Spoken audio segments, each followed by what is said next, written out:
हाँ तो नमस्कार बच्चों, आज हम पढ़ेंगे आकलन। आकलन जिसका इंग्लिश कन्वर्जन क्या है? असेसमेंट। असेसमेंट हम रोज एक छोटी प्रक्रिया है जिसको रोज पूर्ण किया जाता है। मूल्यांकन एक बड़ी प्रक्रिया है, उसका छोटा रूप होता है असेसमेंट।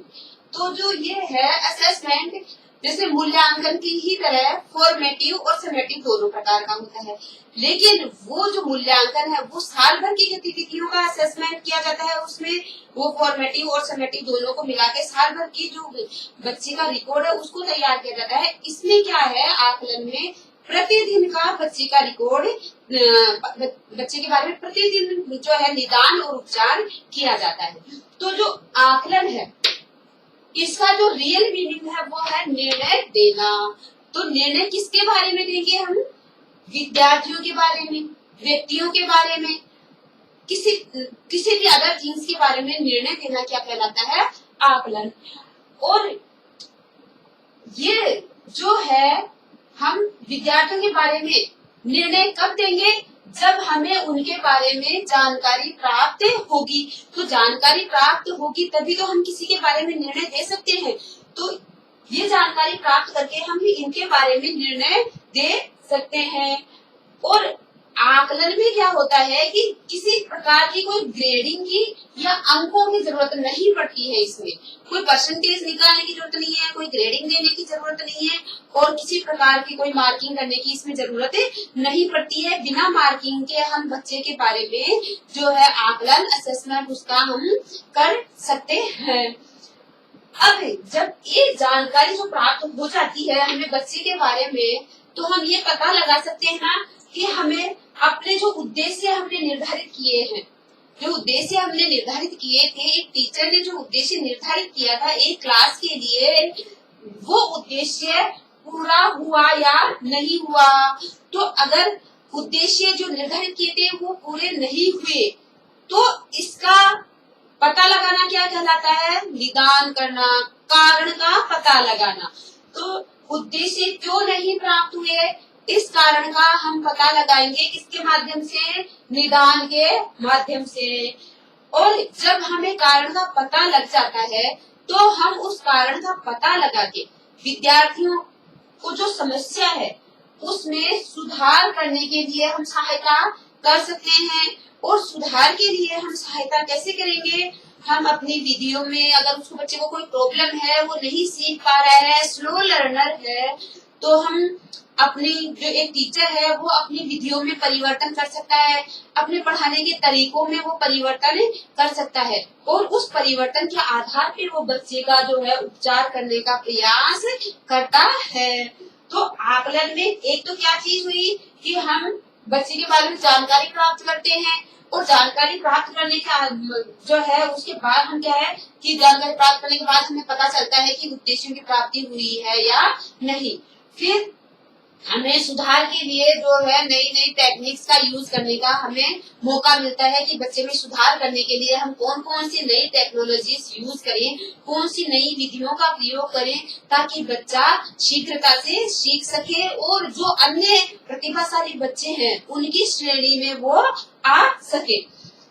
ठीक है, अब ये यहाँ तक हो गया। और ये जो मूल्यांकन है, ये आकलन है, जो ये मूल्यांकन से पूर्व की प्रक्रिया है। ठीक है, मूल्यांकन लास्ट में होता है, जबकि आकलन प्रतिदिन चलता है। बताया मैंने, पहले भी बताया है, शॉर्ट टर्म है, प्रतिदिन चलेगा। प्रतिदिन हम बच्चे के बारे में किसी भी तरीके से जानकारी प्राप्त करने की कोशिश करते हैं। वो चाहे टेस्ट के माध्यम से करो, चाहे वर्बली कोई वार्तालाप, विचार विमर्श करके हम उस बच्चे के बारे में जानकारी प्राप्त करते हैं।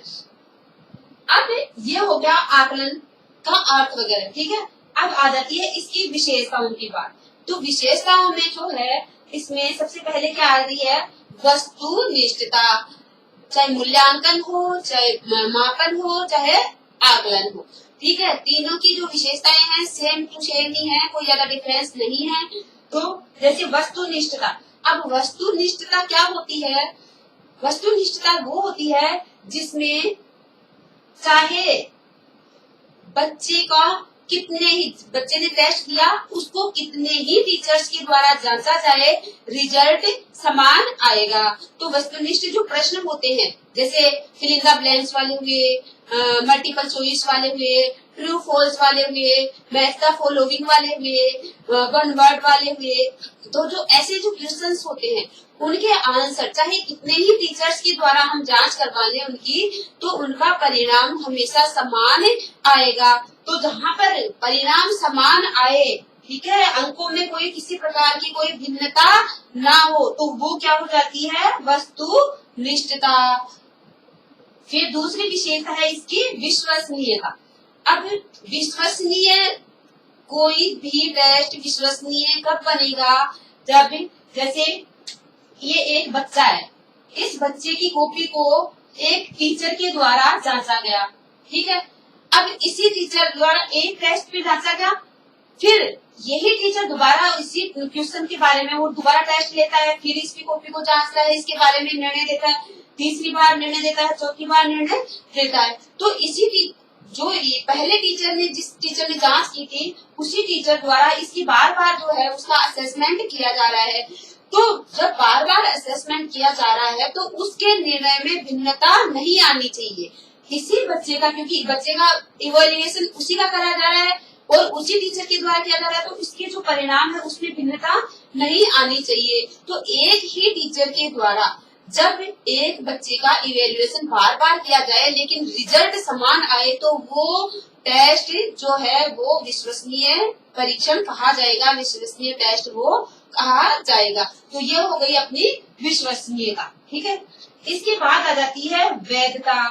तो वैधता क्या होती है, वैलिडिटी। वैलिडिटी में क्या आता है कि जिस पर्पस के लिए हमने टेस्ट का निर्माण किया है, जिस उद्देश्य को निर्धारित करके हमने वो टेस्ट बनाया है, वो उसी उद्देश्य से संबंधित होना चाहिए। हम चाह रहे हैं तर्क शक्ति की जांच करना और हमने पेपर बनाया है उसकी शारीरिक क्षमताओं की जांच करने से संबंधित या कोई और अदर क्षमताओं से संबंधित जांच करने, तो वो वैलिड नहीं कहा जाएगा।